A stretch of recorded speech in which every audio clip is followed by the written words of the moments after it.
My self professor doctor Deepak Singh. आज का topic है cervical spondylitis, back neck pain, यह भी कह सकते हैं आप इसको। ऐसे बैक पेन में neck pain, thoracic pain, lumbosacral pain, अलग अलग टाइप्स के पेशेंट होते हैं। और यहाँ पर जो हम बैक नेक पेन की बात करते हैं अगर, तो बैक नेक पेन के बहुत सारे कॉज होते हैं। जैसे एक पेन होता है रेफर्ड पेन और एक होता है फिक्स्ड पेन।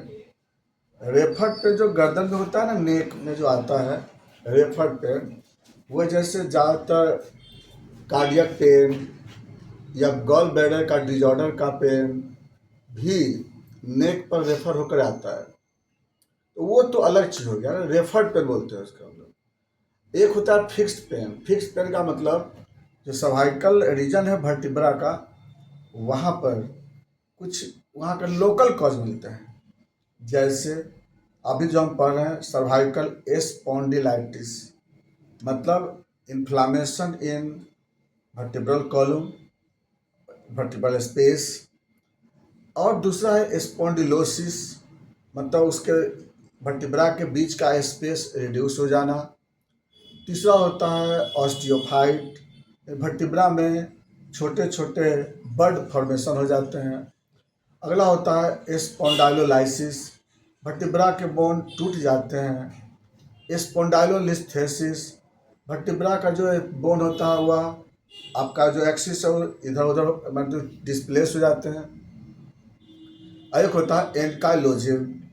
एनकाइलोजिंग में क्या होता है कि वर्टिब्रा के जितने कंपोनेंट होते हैं वह स्टीफ कर जाते हैं। यानी कई तरह के डिजॉर्डर होते हैं। फिक्स्ड में भी देखेंगे ना तो सर्वाइकल के अलग अलग तरह के पेशेंट मिलते हैं। हम लोग एक उसमें से एक पार्ट पढ़ रहे हैं हम लोग, सर्वाइकल स्पॉन्डिलाइटिस। जैसे आपको पढ़े होंगे एनाटॉमी जानते होंगे, जो सर्वाइकल वर्टिब्रा है ना वो 7 होते हैं, है ना। सबसे ऊपर C1 बोलते हैं, उससे नीचे होता है C2 होता है, सर्वाइकल C2। उससे नीचे होता है सर्वाइकल C3, उससे नीचे होता है सर्वाइकल C4, उससे नीचे होता है C5, उससे नीचे होता है C6 और सबसे नीचे होता है C7। खैर, तो टोटल जो है ना आपका जो वर्टिब्रा होता है, टोटल सर्वाइकल वर्टिब्रा 7 होते हैं। ये हर वर्टिब्रा के बीच में डिस्क होता है ना। हर वर्टिब्रा के बीच में पढ़ाएंगे, इसको भी पढ़ाएंगे। जो बैक लो बैक पे पढ़ाएंगे ना तो उसमें आता है slip disc, disc prolapse, disc bulge, है ना, डिस्क हर्निएशन, कई तरह के आपको मिलेंगे। तो ये डिस्क जो होता है ना, डिस्क वह एनुलस फाइब्रोसिस और न्यूक्लियस पल्पोसस के बने हुए एक स्पॉन्ज के एक सॉकर के जैसा एक काम करता है, जो दो वर्टिब्रा को फ्रिक्शन से बचाता है, प्रेशर से बचाता है और मूवमेंट में फ्लेक्सिबिलिटी में हेल्प करता है वो। तो ये वर्टिब्रा के बीच के स्पेस में जो डिस्क होते हैं, अब इसी में जब इन्फ्लामेशन हो जाता है ना इस स्पेस में, तो इसी को हम लोग बोलते हैं स्पॉन्डिलाइटिस। इसी वर्टिब्रा के स्पेस में जब इन्फ्लामेशन हो जाता है स्पेस में, दोनों के बीच के स्पेस को तो हम लोग स्पॉन्डिलाइटिस बोलते हैं। हम आगे बताएंगे स्पॉन्डिलोसिस अलग होता है, स्पॉन्डाइलोलाइसिस अलग होते हैं, लिस्थेसिस अलग होते हैं। ये सब आगे धीरे धीरे करके बताएंगे आपको। तो स्पॉन्डिलाइटिस समझ में आ गया कि यह इन्फ्लामेशन है जो वर्टिब्रा के स्पेस के बीच में होती है। अब बात होती है कि इसमें भी मोस्ट कॉमन कुछ लोकेशन होते हैं जहाँ पर मोस्ट कॉमन इन्फ्लामेशन होता है। जैसे सबसे ज़्यादा जो इन्फ्लामेशन होता है ना इसमें, वो इस एरिया में होता है, यानी कि C1 C2 के बीच में सबसे कॉमनेस्ट इन्फ्लामेशन होता है सबसे ज़्यादा।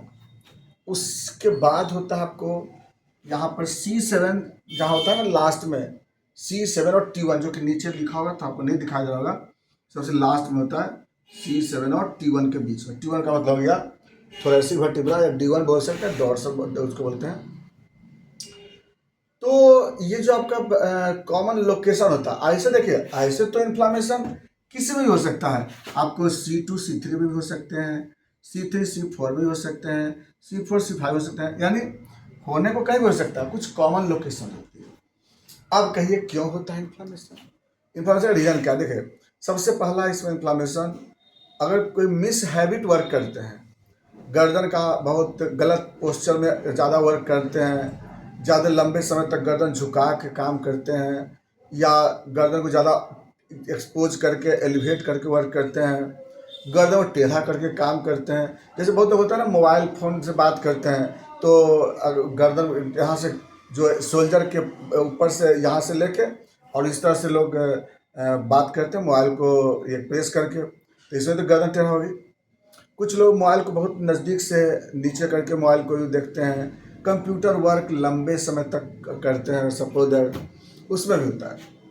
या फिर या गर्दन को ज़्यादा एलिवेट करके कोई काम करते हैं, लंबे समय तक ऊपर देखने वाला कोई वर्क करते हैं, तो ये सब जहाँ भी गर्दन का पोस्चर चेंज होगा तो उस केस में क्या होता है कि जो वर्टिब्रा के स्पेस के बीच में क्या होगा, प्रेशर लगता है, इंजुरी लगता है, तो उसके कारण तो इन्फ्लामेशन हो गई ना।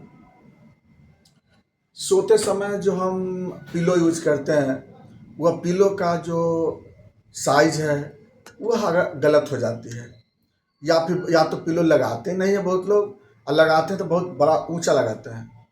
कभी भी देखिए, पिल्लो क्या है ना कि पिल्लो को 2.5 इंच से लेकर 3 इंच का पिल्लो का थिकनेस होना चाहिए, जो सबसे स्टैंडर्ड होता है, और वह पिल्लो आपको शोल्डर तक आना चाहिए।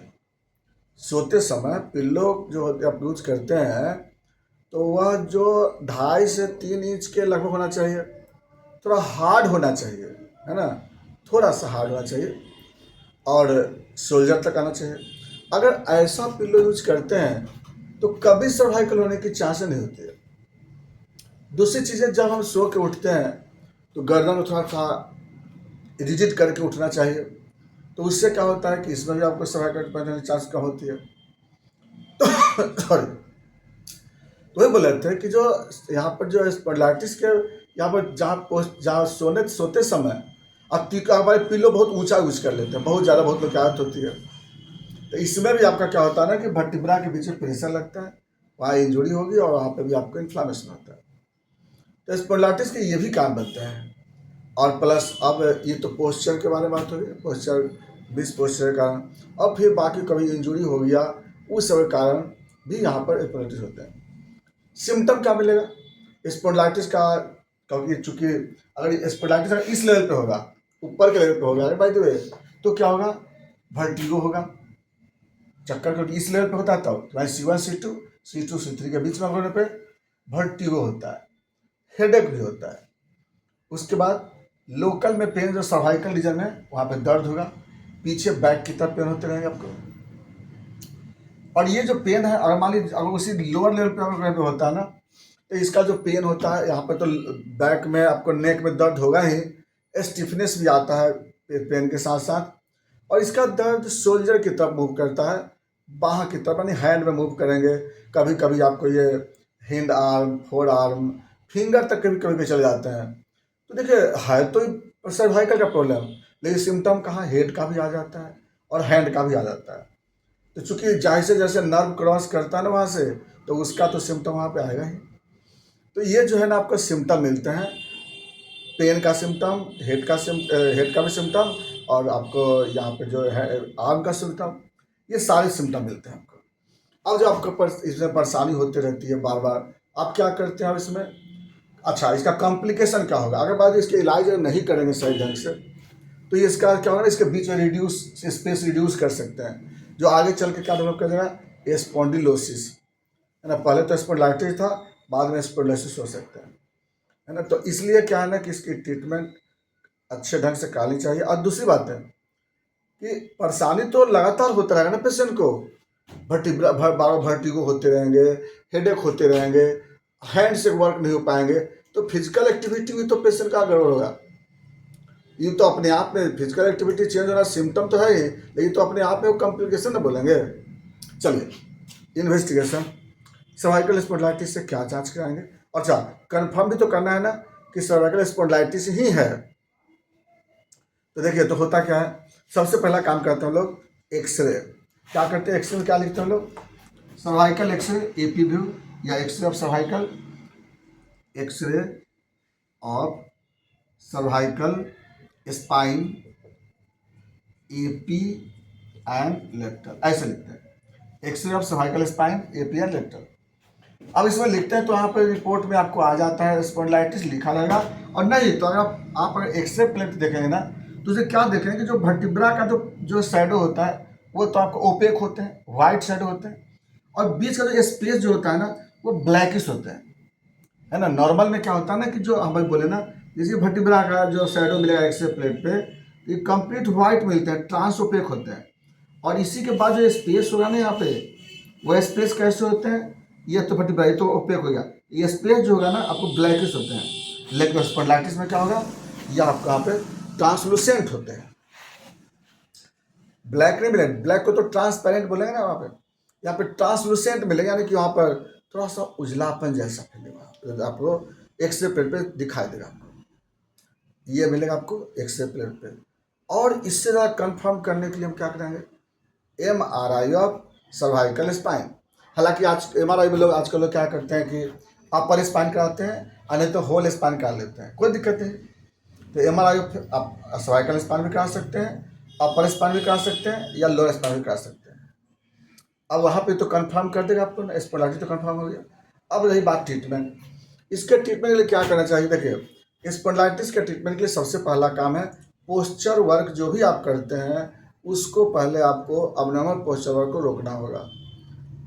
गलत तरीके से आप गर्दन को आप लंबे समय तक यूज नहीं करेंगे। सोते समय जब भी आप सोते हैं बेड पर तो गर्दन को टाइट करके बेड पे आना है और थोड़ा टाइट करके उठना है।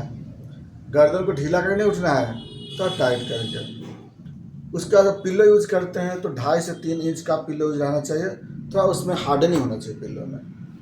प्रॉपर वाटर इंटेक होना चाहिए, क्योंकि जो डिस्क होता है वो ज़्यादा जो कमज़ोर होता है आपको वह पानी कम होने से ज़्यादा होते हैं। इसके बाद पोस्चर वर्क हो गया और वहाँ पे आप हॉट एप्लीकेशन करेंगे। हॉट एप्लीकेशन जो भी चीज़ का हो एप्लीकेशन करना आपको। और फिजियोथेरेपी का बहुत अच्छा रोल है यहाँ पे। फिजियोथेरेपी में जो भी उसका डिवाइस जो यूज़ करते हैं इलेक्ट्रॉनिक्स डिवाइस से उससे वहाँ पर ट्रीटमेंट करते हैं। और मैनुअल तो खैर नहीं करना है यहाँ पे, मैनुअल कभी भी कोशिश नहीं करना है यहाँ पे, क्योंकि इन्फ्लामेशन है थोड़ा वहाँ पे हो सकता है कि प्रॉब्लम बढ़ सकता है। तो आप जब भी फिजियोथेरेपी में यूज़ करते हैं तो इलेक्ट्रॉनिक डिवाइस यूज़ करते हैं। बात करते हैं हम लोग होम्योपैथिक दवा पे। होम्योपैथिक दवा में इसमें क्या देते हैं हम लोग, होम्योपैथिक दवा में सबसे अच्छी दवा इसमें आता है साइलेशिया। साइलेशिया को हम लोग बायोकेमिक में हम लोग देते हैं। आप 6x भी यूज कर सकते हैं, 30x भी यूज कर सकते हैं। बहुत अच्छी दवा है ये। आप इसको 5 टैबलेट 3 बार गुनगुना पानी वार्म वाटर में आप हाफ कप वाटर में दे सकते हैं। एक यह आपको पहला। नंबर 2 पे आप बेलाडोना यूज कर सकते हैं। फिर थर्ड में हम लोग बेलाडोना को 200 पावर में यूज कर सकते हैं। थर्ड में हम लोग रस्टक यूज कर सकते हैं। यहाँ पे रस्टक भी 30 पावर में यूज कर सकते हैं, 2 से 3 बार दे सकते हैं। अगली दवाई इसमें आप अर्निका यूज कर सकते हैं। अर्निका पहले शुरू में हम लोग मदर टिंचर यूज करते हैं, बाद में हम लोग डायल्यूशन यूज करेंगे।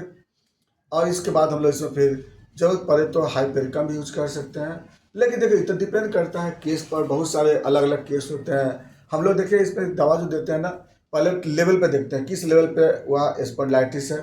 अलग अलग लेवल के अनुसार दवाई अलग अलग चेंज होती है, सिम्टम के अनुसार दवाई अलग अलग चेंज होता है। ये है आपका इसमें ट्रीटमेंट का वे भी अलग अलग हो जाते हैं। आप इस पर आप कोई दिक्कत हो आप संपर्क कर सकते हैं। बाकी बातें चलेंगे नेक्स्ट वीडियो में। Thanks for watching.